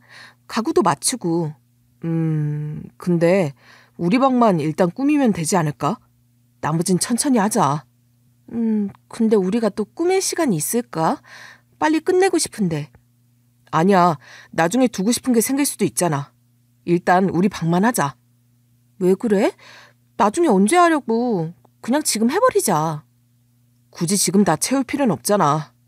아우, 피곤하다. 그만하고 자자. 평소엔 뭐든 말해주는 사람인데 이 시기엔 뭔가 숨기는 듯한 태도였어요. 그래도 결혼 생활의 시작이니 이해해주기로 했어요. 두 번째 결혼이라 될 수 있는 한 맞춰주고 싶었고 소중한 이 결혼이 깨질까 걱정도 됐거든요. 준비는 잘 되어가? 이미 집이 있어서 해야 할 것이 좀 적지. 처음보다는 훨씬 적지 뭐. 그냥 가구만 놓는 거야. 근데 그 남편 형제 관계가 어떻게 된다고 했었지? 누나 한 명. 왜? 무슨 일 있어? 문제가 될 만한 건 아닌데 혹시나 해서. 재혼한 애들 보면 시누이들이 더 시엄마처럼 하더라고. 그래? 그러려나? 나도 잘 모르겠어. 겪어보질 않아서. 근데 상견례 때는 그래도 좋게 봐주는 것 같던데. 그러면 다행인데 나는 네가 항상 걱정이 된다. 위축돼서 괜히 당하지는 않을까 싶고. 사실 이미 위축된 상태였던 터라 걱정이 되는 것도 사실이었어요. 걱정도 이만저만이 아니었고 어떻게 하면 더 예쁘게 보일까만 고민하던 시기였거든요. 친구는 제 마음을 아는지 조언을 해주더라고요. 너 근데 어디 가서 꿀리는 사람 아닌 거 알지? 절대 기죽으면 안 돼. 시댁에서는 언제든지 그렇게 나올 수 있는데 너도 부족한 거 없으니까 당당하게. 응? 그래, 고맙다야. 네가 그렇게 말해주니까 힘이 나네. 무슨 낌새 있으면 바로 강하게 나가. 요즘 사람들 조금만 약해 보여도 금방 얕잡아 본다. 알았어. 고마워, 신경 써줘서. 전화를 끊을 때까지만 해도 나름 노력하고 있는데 설마 문제가 생길까 싶었어요. 하지만 끊고 조금 시간이 지나 사건이 발생했죠. 앞서 말했던 집을 꾸미는 문제 때문이었는데요. 저희는 심플하게 꾸미기로 해서 붙박이장이나 침대, 소파 등 큰 가구들을 하나씩 옮기고 있었어요. 정식으로 혼인신고를 하고 일주일 정도 알콩달콩 재밌게 보냈죠. 남자를 두려워하던 저에게도 이제 새로운 인생의 막이 열리나 보다 싶었거든요. 그런데 남편과 시누이의 태도가 갑자기 확 바뀌더라고요. 퇴근했어요? 어디에요? 나 누나 집에 잠깐 와 있어. 응? 왜? 무슨 일 있어? 아니, 조카들 보러. 애들이 곧 방학이라 뭐라도 사줄까 했지. 아, 그래. 언제 올 예정이야? 8시 반까지는 갈 것 같아요. 오늘 맥주 한잔 할까? 좋지. 얼른 오세요. 남편도 조카를 잘 챙기긴 했지만 누나가 고생한다고 생각하는 것이 커서 그런 것 같았어요. 시누이가 저를 예쁘게 봐줘서 저도 조카들에게 잘 대해주고 있었는데요. 조카들이 게임을 좋아한다고 해서 게임기나 컴퓨터 같은 것도 새로 바꿔주곤 했어요. 누나는 어릴 때 결혼을 해서 아이들이 꽤 컸는데 모아둔 돈 없이 아이들을 낳아 고생을 많이 했다고 하더라고요. 그래서 지금껏 자기 할 것, 먹을 것, 입을 것 다 포기하면서 살았다더라고요. 저를 볼 때마다 부러워하는 눈빛이 있었던 것도 다 그런 이유 때문이었어요. 저는 마음이 쓰여서 더 잘해드려야겠다는 생각이 들었고요. 우리 누나 꿈도 많았는데 그거 다 포기하고 아이들 키우는 거야. 후회는 안 하는 것 같은데 좀 불쌍하긴 하잖아. 그러네. 자식을 키울 수는 있는데 자기 꿈을 다 저버리는 건 좀 그렇지. 그래서 결혼 전에도 맨날 조카들이랑 놀아주곤 했어. 매형도 바빠서 근무하느라 애들 돌볼 시간도 없었거든. 다 불쌍하지. 남편은 유난히 누나 눈치를 많이 보고 여러 가지로 신경을 쓰는 편이라 저도 아이들이 짠하게 보였어요. 그런데 며칠 지나지 않아 퇴근하고 집에 가보니 조카들이 와 있는 거예요. 저는 사실 그때까지만 해도 집에 가서 남편을 보는 것만 기다리며 하루를 살았거든요. 신혼생활 일주일 차. 달달한 생활을 기대했는데 불청객이 온 거죠. 망치로 머리를 맞은 것처럼 갑작스러운 상황에 당황할 수밖에 없었어요. 숙모 오셨어요? 저희 왔어요. 어쩐 일이야? 놀러 왔어? 네, 한 2시간 전에 왔어요. 삼촌이랑 같이 놀고 싶어서요. 잘 지내셨어요? 그럼 난 잘 지냈지. 너희는 방학인 거야? 네, 어제요. 엄마가 가 있으라고 해서 삼촌 차 타고 왔어요. 조카들이 침대에 누워있고 게임기도 잔뜩 들고 왔길래 잠깐 놀러 온 줄 알고 반겼는데 글쎄 저희 안방에 조카들 짐가방이 가득 있는 거예요. 저한테 한마디 상의도 없이 이런 일이 벌어진 거라 상황 파악부터 해야 했죠. 그런데 너희들 짐을 다 싸서 온 거야?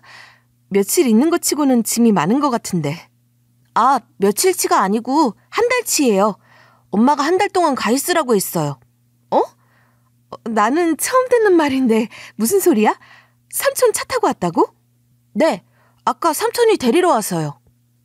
남편이 이렇게 무대뽀로 할 사람은 아닌데 공유가 안 된 상황이라 무슨 일인가 싶더라고요. 설마 신혼 일주일밖에 안 됐는데 이런 개념 없는 행동을 했을 리가 없어서 바로 남편에게 전화를 걸었어요. 아직 퇴근을 안 한 상태일 텐데 애들을 집에 데려다 놓고 간 이유가 궁금했죠. 나 곧 끝나는데 무슨 일이야? 급한 일 아니면 이따 통화해도 될까? 아니, 지금 잠깐 이야기하자. 혹시 집에 조카들이 있는데 이게 지금 무슨 상황이야? 한 달치 짐을 다 싸들고 온 것 같은데 누나 어디 가신 거야? 아, 어디 간 게 아니고 그냥 조카들 한 달 정도 봐주면 어떨까 해서 데려왔어. 누나가 고생이 많잖아. 맞벌이에 맨날 애들 돌보느라 쉬는 날도 없고. 그리고 애들도 우리 집처럼 넓은 곳에서 살아본 적이 없거든. 누나가 부럽다 어쩐다 하길래 그냥 잠깐 있으라고 했어. 그래도 되잖아, 이 정도는. 아니, 그럴 수는 있는데 나한테 상이라도 해줬어야지. 상이? 웬 상이? 우리 집인데 우리 가족이 오는 게 불편한가? 남편이 너무 태연하게 말하니까 제가 비정상인 줄 알았어요. 근데 분명한 건 지금 정확하게 정하지 않으면 이런 일이 계속 생길 것 같다는 거였죠. 안 그래도 남편은 누나한테 마음의 빚을 진 듯한 사람이라 제가 부모가 될 수도 있을 거라는 생각이 스쳤어요. 그래서 바로 따져 물었죠. 당신 지금 이게 말이 된다고 생각해? 불편하지 당연히. 엄밀히 말하면 남이고 쟤네들 집이 있는데. 그리고 이렇게 경호 없이 하는 게 어딨어. 같이 사는 집이면 미리 상의를 해줘야지. 아니, 왜 그래? 우리 집이고 우리 가족인데 이 정도도 못 해주겠어? 그리고 누나가 너무 지쳐 보였어. 남편은 이 상황이 얼마나 중대한지 잘 모르는 것 같았고 저는 더 이상 안 되겠다 싶어서 단호하게 거절했어요. 아니, 나는 그렇게 못해. 여기는 우리 집이고 나는 집에서 편히 있고 싶어. 한 달 동안 쟤네를 돌볼 순 없어. 당장 나가라고 말할게. 당신 지금 집 오는 길이지? 애들 바로 데려다주고 와. 아니, 방도 많은데 그냥 좀 지내게 하자. 이미 데려온 애들을 어떻게 나가라고 해. 뭐 어린애들도 아니고 다시 가면 되는 거지. 그리고 엄밀히 말하면 여기 내 집이야. 나랑 상의도 없이 애들 데리고 오는 게 어딨어. 상식 바뀌지 않나? 야, 이게 무슨 너희 집이야. 혼인신고도 했는데 공동재산이지. 그리고 남도 아니고 조카들인데 그렇게 야박하게 굴어야겠어? 앞으로 어떻게 애들 봐주려고 그래? 아니, 내가 왜 애들을 봐야 돼? 남편의 말을 듣고 나니 제가 시댁의 모든 일을 감당해야 할 것 같은 기분이 들었어요. 더 이상 이대로는 말이 안 통할 것 같아서 바로 신우이에게 전화를 걸었죠. 어이케, 무슨 일이야? 형님, 잘 지내셨어요? 다름이 아니고 아이들이 저희 집에 있더라고요. 그래서 전화드렸어요. 제가 한 달 동안 돌보는 건 좀 무리가 될 것 같아서요. 응? 왜? 뭐가 무리야? 네? 당연히 무리죠. 저희 신혼이고 저는 직장인인데요. 아이들이 있으면 밥이며 청소며 늘어나잖아요. 제가 감당할 수 없어요. 에이, 그 정도 고생도 안 하려고 했어? 너무 막무가내 아닌가? 네? 막무가내요? 무슨 말씀이세요? 아니, 그렇잖아. 두 번째 결혼이라고 너무 가볍게 생각하는 거 아니야? 시댁 무서운 줄도 모르는 것 같네? 제가 초반에 좋게 보던 신우이가 아닌 것 같았어요. 약점을 잡힌 건가 싶기도 하고 시댁 무서운 줄 모른다는 말에 어이가 없었죠. 솔직히 올케가 시댁에 뭘 해주기로 했어. 누가 눈치 주는 사람이 있어? 편하게 살려고? 아, 그럼 제가 눈치를 보고 살아야 하나요? 제가 뭔 잘못을 했는데요? 아니, 우리 때는 어른들 눈치도 보고 시댁이 잘 보이려고 하는데 올케는 너무 편하게 사는 것 같아서 하는 말이야? 아니요. 저는 눈치 보려고 결혼한 거 아니고요. 제가 뭐 책잡히 행동한 것도 없어요. 형님, 오늘 내로 아이들 데려가 주세요. 싫은데? 나는 내 동생 집에 보낸 거야. 동생이 직접 데리고 갔고 나 휴가 준다고 먼저 그러던데? 내가 왜 이 기회를 차야 돼? 여긴 제 명의 집인데요. 그건 내가 상관할 바 아니고. 좀 같이 살자, 올케. 한 달 맡아주는 게 뭐가 그렇게 어렵다고 그래. 앞으로도 종종 부탁할게. 가족 좋다는 게 뭐야. 아니요. 저는 이런 거 못 참아요. 저를 어떻게 보셨는지 모르겠는데 당장 짐 싸서 택시 태워 보낼 테니 알아서 하세요. 신우이의 태도가 너무 당당해서 어이가 없었어요.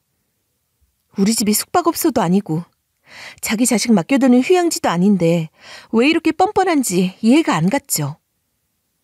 제가 강하게 나가면 물러날 거라고 생각했는지 계속 깔고 들어오길래 저도 강수를 뒀어요. 그리고 자꾸 이렇게 생활을 침범하시면 그이랑 살 수 없습니다. 배려를 해주셔야죠. 못 살면 이혼하게? 에이, 말 조심해야 할 텐데. 또 이혼하면 어떻게 하려고? 재탕은 좀 아니지. 뭐요? 재탕이요? 말 다 하셨어요? 아니, 아직 좀 남았어. 들으니까 저번 이혼 때도 엄청 힘들었다며? 그 뒤로 기가 확 죽어서 살았다고 하던데. 우리 동생 만나서 지금 좀 행복해진 거 아니야? 그이가 그렇게 말했어요? 정말? 그치? 헤이, 그 힘든 과정을 어떻게 2번이나 하려고 그래. 지금 옆에 좋은 사람 있을 때 한 번은 참아봐. 옳게도 인내심 없다. 그러면 못 써. 남편이 그런 말을 했다는 것도 믿기지 않았고 저를 함부로 대하는 이 집안이 너무 싫었어요. 신우이가 제 이전 결혼 이야기를 꺼내니까 갑자기 그때의 기억이 오버랩 되더라고요. 이렇게 살아갈 수 있을까 싶은 생각이 들었어요. 사실 첫 결혼 때는 제가 어리기도 해서 진짜 소가리도 많이 했어요. 이혼하면 세상이 무너질 줄 알았고 헤어지자는 말도 못했거든요. 그러다 보니 탈모가 생기고 살도 정말 많이 빠져서 해골처럼 됐었죠. 남편이 좋아서 이번에는 헤어지지 말까 고민했는데 이런 상황이 계속되니 경멸하게 되는 거예요. 또 조카들이 중학생이라 이제는 케어가 덜 필요하지 않을까 싶다가도 그건 또 아니지 싶었어요. 결국 1달 동안 고민하다가 결정을 내렸죠. 이혼을 결심했을 때는 살이 8kg나 빠지고 사람이 폭삭 늙었지만 막상 이혼하고 나니까 별거 아니더라고요. 오히려 그 선택이 나았다는 생각이 들었고 아이가 생겨서 불행하게 사는 친구들보다 훨씬 행복했어요. 이 상황이 닥치니까 제가 그때 고민했던 세월이 생각나더라고요. 하지만 지금은 제가 나이도 들었고 남편보다 꿀리는 것도 없는데 굳이 마음고생을 해야 하나 싶었죠. 아니, 그렇잖아. 내가 늙은 여자가 뭐가 예쁘다고 동생하고 결혼하는 걸 허락했겠어? 옳게 그 조건 좋잖아. 지금 무슨 말씀하시는 거예요? 집 있는 거 같이 좀 쓰자는 거야. 우리 착한 동생 내 말 절대 거역 못해. 내가 거의 키우다시피 했는데? 사실 둘 결혼해도 내 입김이 좀 셌어. 내가 골라준 여자 만난 거랑 다름없거든. 이전에도 결혼할 기회가 많이 있었는데 노. 내가 다 마음에 안 들어서 거절했었거든. 신우이는 이제서야 본색을 드러내더라고요. 결국 제 재산이나 조건을 자기 마음대로 이용하고 싶었던 거죠. 남편이 바보인 건지 누나가 독한 건지 모르겠지만 뭔가 깊은 종속관계에 있는 말투였어요. 고작 일주일 산 올케마를 진짜 들을까? 애들 데려가라고 해도 금방 안 오지? 안 무서운 거야. 내 말을 더 잘 듣거든. 그래서요? 뭘 말하고 싶으신 건데요? 애들 방 좀 꾸며 놓으라고. 좀 거기서 살게. 나도 일주일 뒤에 방문할 테니까 맛있는 거 만들어 놓고. 오랜만에 스스로한테 주는 휴가니까 이제 방해하지 말고 끊어. 그렇게 자기 할 말만 하고 전화를 끊더라고요. 저는 어이가 없는 걸 넘어서서 웃음도 안 나왔어요. 한참 동안 거실에 앉아 고민했죠. 내가 한 선택이 괜찮은 걸까? 앞으로 이렇게 계속 살게 되면 어떡하지? 나는 정말 용기를 얻을 기회라고 생각했는데 오히려 이걸 덜미삼아 물고 늘어지겠구나. 조금 있으니까 도어락 소리가 들리고 남편이 퇴근하며 집으로 들어왔어요. 여보, 나왔어. 오래 기다렸지? 근데 나 할 말 있어. 아직도 삐져 있는 거야? 이제 그만해도 되잖아. 같이 있는 게 뭐 어때서? 아니, 그게 아니고 이혼하자. 뭐? 이혼? 아니, 무슨 소리야 그게? 우리 결혼한 지 일주일인데? 그러니까 초장에 그만하자고. 나 미련 없어. 누나랑 이야기가 잘 끝난 게 아니었어? 왜 그래 도대체? 잘 끝나? 누나가 그러디? 참, 너희 집은 나를 어떻게 봤는가 싶다. 일방적인 통보에 주거 침입에 사람 무시 다 해놓고 뭐가 잘 끝났다는 거지? 내가 가만히 있을 줄 알았나? 아니, 무슨 주거 침입이야. 이게 그렇게까지 할 일이야? 그렇게까지? 너희 누나가 그러더라. 나는 이혼녀니까 두 번째 이혼은 무섭지 않냐면서 그냥 데리고 있으라고 하더라고. 내가 위탁소야? 애들이나 보라고? 아니, 그런 뜻이 아니잖아. 그런 뜻이고 뭐고 상관없어. 내가 행복한 게 더 중요한 것 같아. 결혼은 나한테 욕심이었던 것 같은데 이렇게는 못 살 것 같아. 저도 나름 고민을 많이 했는데 처음 잘 잡지 않으면 오랫동안 안 좋은 상황이 생길 것 같아 그냥 이혼하자고 했어요. 남자 없어도 못 사는 거 아니니까 대놓고 말했죠. 저를 이혼녀로 딱지 붙이고 자기들 마음대로 평가하는 것도 싫었어요. 먼저 선을 넘은 건 신우이였죠. 아니, 당신은 이혼이 그렇게 쉬워? 맨날 이혼. 고작 이런 것도 못 참으니까 문제가 생기지 않겠어? 뭐? 고작 이런 거? 왜 고작이야? 내 집을 빼앗겼는데. 가족이잖아. 누나 애들이 뭘 얼마나 집을 상하게 하겠어. 그리고 지금 이혼하면 돌돌싱 되는 건데 안 되지 않겠어? 이전에는 이런 말을 들으면 제 자신에 대해 고민하느라 시간을 다 썼지만 이제는 남편이 전부가 아니라는 걸 알고 있기 때문에 더 당당하게 나갔어요. 내가 지금 장난처럼 말하는 것 같아? 나 두 번째라서 사람 더 신중하게 보는 거 알잖아. 결혼했다고 그게 아닐 것 같았어? 아니, 왜 이렇게까지 해? 그래도 누나랑 다시 말은 해봐야 할 거 아니야. 이렇게 쉽게 이혼할 수가 있는 거야? 이제 와서? 너는 처음이라 어려울 거라고 생각하겠지만 나는 아니야. 조카들 당장 오늘 내로 내보내지 않으면 당신도 짐 싸서 그냥 나가야 할 거야. 그리고 거실로 와서 조카들에게 말했어요. 얘들아, 미안한데 곧 너희 집으로 돌아가야 할 것 같아. 짐 풀어둔 거 빨리 다시 싸고 기다릴래? 네? 저희 다시 가요?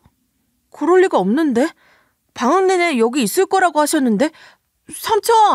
삼촌 부를 거 없어. 내가 보낼 거니까 빨리 짐 싸렴.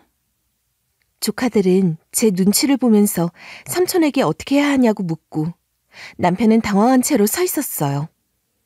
그래서 조카들이랑 남편 앞에서 신우이에게 스피커폰으로 전화를 걸었어요. 신우이는 제가 전화를 하니까 귀찮다는 듯이 대꾸하더라고요. 아, 또 전화했어? 애들 봐주기로 한 거 아니었어? 아니요, 형님. 저 그냥 이혼하려고요. 형님이 아까 그러셨잖아요. 다시 돌아가면 받아줄 사람이나 있겠냐고. 그니까요. 제가 이런 취급 당할 정도는 아닌데 말이죠. 저를 담을 그릇이 안 되는 사람을 만난 것 같아요. 그리고 앞으로도 없을 것 같네요. 뭘 이렇게 당당하게 말을 해? 어쩌려고? 믿는 구석이라도 있어? 저요. 저를 믿기로 했어요. 이거 짐 싹 싸서 내보내고 오늘부로 당장 이혼할 테니까 빨리 데려가세요. 신우이가 뭐라고 말했지만 듣지도 않고 끊어버렸어요. 남편은 왜 이러냐며 이런 걸로 어떻게 이혼을 하냐고 하더라고요.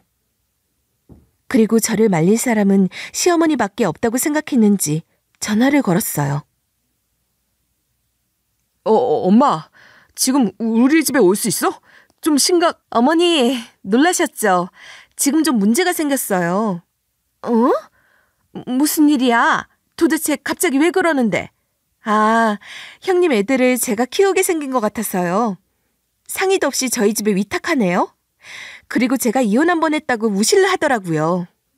뭐? 누가 그랬다고? 형님이요. 그래서 저는 이 결혼을 이어갈 마음이 없어졌습니다. 제가 분수도 모르고 두 번째 결혼을 한 건가 싶어서요. 아니, 잠시만 아가. 잠시만 기다려주렴. 내가 지금 당장 너희 집으로 가마. 시어머니는 너무 당황한 나머지 집으로 오겠다고 하더라고요. 저는 그래도 시어머니에게는 예의를 갖추고 얼굴 보고 상황을 설명드리려고 했죠. 그리고 안방으로 가서 당장 애들 짐을 싸고 있었어요. 조카들은 거실 소파에 앉아 있었죠. 굉장히 가까운 곳에 살고 있었기 때문에 20분 정도가 지나자 초인종이 울리더라고요. 남편이 가서 문을 열려고 하길래 밀어버리고 제가 열었죠. 아들 데려가시라고 하려는데 예상 외의 장면이 펼쳐졌어요. 아가, 아가, 이게 무슨 일이냐? 어? 잠시만. 이리 들어와, 이거사. 시어머니 혼자 허겁지겁 오신 줄 알았는데 현관문을 열어보니 신우이 머리채를 잡고 온 거였어요. 시어머니는 당장 무릎 꿇고 빌어라며 제 앞에서 미안하다고 연신 사과를 하는 거예요. 너희들 쌍으로 정말 왜 그러니? 너는 멍청이 같은 놈이 지금 이게 어떤 행동인지 몰라? 네 누나가 이런 맹추 같은 짓을 한다고 하면 거절했어야지. 엄마, 왜 그래요? 너는 네 아내를 먼저 아낄 줄 알아야지. 결혼했으면 출가 외인인 거고 누나 말을 듣고 가정을 깨트리려고 해? 어디서 배운 버르장머리야? 시어머니는 제 앞에서 두 자식을 혼내기 시작했어요. 저는 생각지도 못한 전개라서 당황스러웠죠. 저를 배척할 줄 알았는데 오히려 정상적인 판단을 하는 첫사람이 나타난 거였어요. 그리고 너는 네 동생 이혼남 만들려고 작정을 했어? 어디서 이렇게 못 배워먹은 짓이야? 이혼남 딱지 붙이고 살면 좋겠어? 왜 걸림돌이 되려고 하는 거냐고? 죄송해요. 엄마, 진짜 고의로 그런 거 아니에요. 휴가를 준다고 하길래. 조용히 못해? 뭘 잘했다고 말대꾸야? 그리고 저에게 와서 제 손을 잡고 간절한 눈빛으로 저를 보시더라고요. 아가, 내가 애들 교육을 잘못해서 그래. 우리 아들 그렇게 못된 놈이 아니었는데 이런 상황이 생겨버렸네. 혼은 내가 낼 테니 용서해다오. 우리가 서로 가볍게 가족이 된 것도 아니었는데 이렇게 헤어질 수는 없지 않겠니? 문제는 우리 딸이야. 시어머니는 딸을 혼내야 한다며 제 손을 잡고 거듭 부탁하셨어요. 좋은 커플이었는데 이렇게 헤어지면 안 된다면서 딸은 본인이 처리하겠다고 하시더라고요. 그리고 조카들에게는 짐을 싸서 바로 집으로 돌아가라고 하셨어요. 빨리 움직여. 허락도 없이 와서 게임이나 하고 있어. 얼른 가! 조카들도 놀랐는지 후다다닥 움직여서 나갔어요. 시누이는 서러웠는지 연신 울고 있었고 시어머니는 그런 모습을 보고 더 호되게 꾸짖으셨어요. 조용히 못해? 네가 뭐가 잘나서 울고 있어? 동생 이혼남 만들려고 하는 게 무슨 누나야? 네 동생이 여기서 갈라서면 누가 데려가겠냐? 사람 구실이나 할 수 있겠어? 죄송해요. 제가 너무 이기적이었던 것 같아요. 그리고 너도 누나가 그런 말을 하면 폐알이라도 있어야지. 네 와이프 두고 누나 편을 들어? 죄송해요. 그럴 의도는 아니었는데. 시끄러! 너희들 이제 새아가 건드리지 마라. 아가, 우리 애들이 부족해서 그러는데 한 번만 용서해주면 안 되겠니? 저는 이 상황 자체가 놀라웠고 시어머니의 태도에 감동했어요. 그래서 아무 말도 하지 않고 서 있었더니 시어머니가 남편에게 제게 사과하라고 하셨어요. 남편은 제 앞에서 무릎을 꿇고 사과했어요. 미안해. 내가 생각이 너무 짧았어. 누나가 자꾸 나한테 부탁을 하니까 하는 수 없이 들어줄 수밖에 없었어. 안타깝기도 하고. 근데 이제 내 진짜 가족은 당신인데 생각을 못했네. 알고 보니 시누이가 상견례 이후로 남편에게 좋은 집에 장가가서 좋겠다며 신세 한탄을 했더라고요. 착한 남편은 그 말을 듣고 시누이가 불쌍해서 조카들을 맡아주기로 했고요. 남편은 경제관념도 없고 모아둔 돈도 없어서 제가 등장하니까 시누이가 질투했던 거죠. 남편에게 어차피 결혼하면 네 재산 될 건데 왜 눈치 보냐고 말하며 조카들을 데리고 오라고 했다고 해요. 시누이도 상황이 이렇게 되자 저에게 와서 사과했어요. 미안해. 내가 잘못해서 벌어진 일이니 동생은 용서해주면 좋겠어. 이혼 이야기한 것도 너무 경솔했던 것 같아. 내 동생 이혼만은 안 되니까 제발 용서해줘. 시어머니는 그런 시누이에게 분노하며 진심으로 미안하다고 빌라고 했어요. 시누이는 손을 싹싹 빌며 사과했죠. 저도 감정이 풀리진 않았지만 시어머니의 태도에 화를 누그러뜨리지 않을 수 없었어요. 저를 존중하고 배려하는 태도가 느껴져 진심으로 보호받는 느낌이 들었죠. 신우이도 넉넉한 환경에서 살지 못해서 그랬겠구나 하고 마음을 내려놓게 됐어요. 어머니, 이렇게까지 해주시면 저도 할 말이 없습니다. 저도 잘한 건 없으니까요. 죄송합니다. 그래, 그렇게 나와주니 고맙다. 정말 고맙다. 시어머니는 눈시울을 붉히며 연신 고맙다고 하셨어요. 남편이 한 게 없고 이런 실수까지 저질렀다며 미안해하시면서 제안을 하나 하셨어요. 내가 예전부터 조금씩 모아둔 돈이 있는데 안 그래도 너희들 결혼하면 주려고 했어. 남자 집에서 집을 사는 게 맞는데 반대로 돼서 항상 마음이 불편했거든. 이제라도 줄 수 있어서 다행이다. 이렇게 말하며 통장을 내미셨어요. 열어보니 2천만 원이 들어있었어요. 우리 아들 부족하지만 잘 살아주렴. 저런 부족한 아이가 너 같은 착하고 순한 여자는 다시 못 만날 거야. 한 번만 봐주렴. 시어머니가 다독여 주시니 저도 마음이 누그러졌어요. 나이만 먹었다고 어른은 아니었죠. 아랫사람의 약점을 감싸주고 보듬어 줄 수 있는 분이 진짜 어른이었어요. 저는 그날 신우이를 먼저 보내고 시어머니와 오랫동안 이야기했어요. 시어머니는 딸이 힘들게 살다 보니 아들네만큼은 잘 살기를 바라셨다고 하더라고요. 남편은 그 일을 계기로 본인의 행동을 반성하며 저에게 더 잘하고 있어요. 어머니가 주신 돈으로 SUV를 사서 매일 출퇴근도 시켜주고 공주님처럼 저를 떠받들어주고 있죠. 신우이와는 거의 연락을 끊고 살고 있어요. 그렇게 두 번째 결혼해서 많은 우여곡절을 겪으면서 제가 얻은 건 결국 나 자신을 지키는 것의 중요성이었어요. 사랑도 가족도 중요하지만 내가 나를 존중하지 않으면 아무도 나를 제대로 대우해주지 않더라고요. 사람에게는 자기 자신을 위한 단호함과 용기가 필요하다는 걸 절실히 깨달았죠.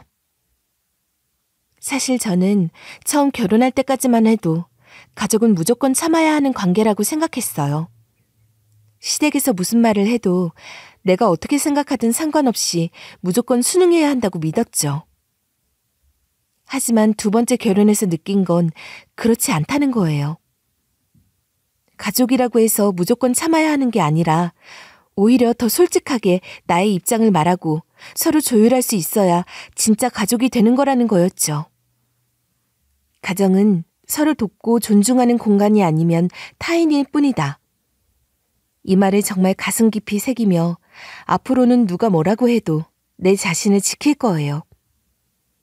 이제 더는 내 행복을 누군가의 손에 맡기지 않겠다고 다짐하게 됐어요.